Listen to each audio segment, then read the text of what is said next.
Suntem de la 6. La 6? Da. 18. La ora 18, de ieri. Da. De ce ați venit așa de vreme? Să prindem rând. Treceți mai repede? Da. Sau vreți să treceți astăzi? De unde sunteți? De la Valea Rusului. Pălești. Raionul Pălești. Și pentru ce universitate optați? Colegi. Unde? Suceava, Iași, mai multe. De ce ați ales România? Pentru că mai multe oportunități sunt acolo.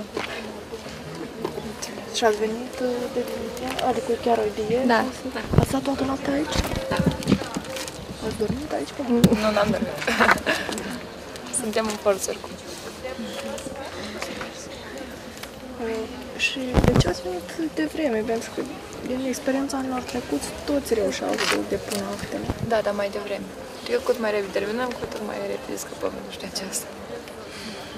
Am înțeles. Și ați stat o noapte aici? Da. Asta până aici. Am văzut că este o listă. V-ați înscris și noastră acolo? Da. Sub ce număr? 19. Ați treceți printre primii. Da. Asta și fost scop.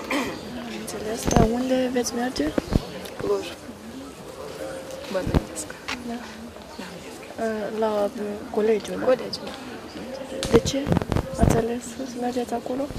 Nu știu, pentru că lipsă de corupție, în primul rând, cred. Iar la Moldova, asta e o problemă. Dar acolo este un colegiu cu anumit, nu știu, profil, da? Da, economie. Anul nu prea să fac.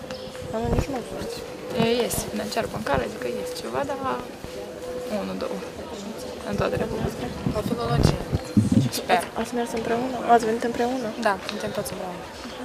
Filologie la universitate? Nu, colegi. Ce? Tot Tot colegi. colegi.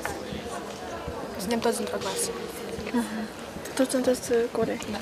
Toți colegi. Toți colegi. Și ați venit la aceeași localitate și ați venit împreună. Înțeleg, tot la aceeași oră.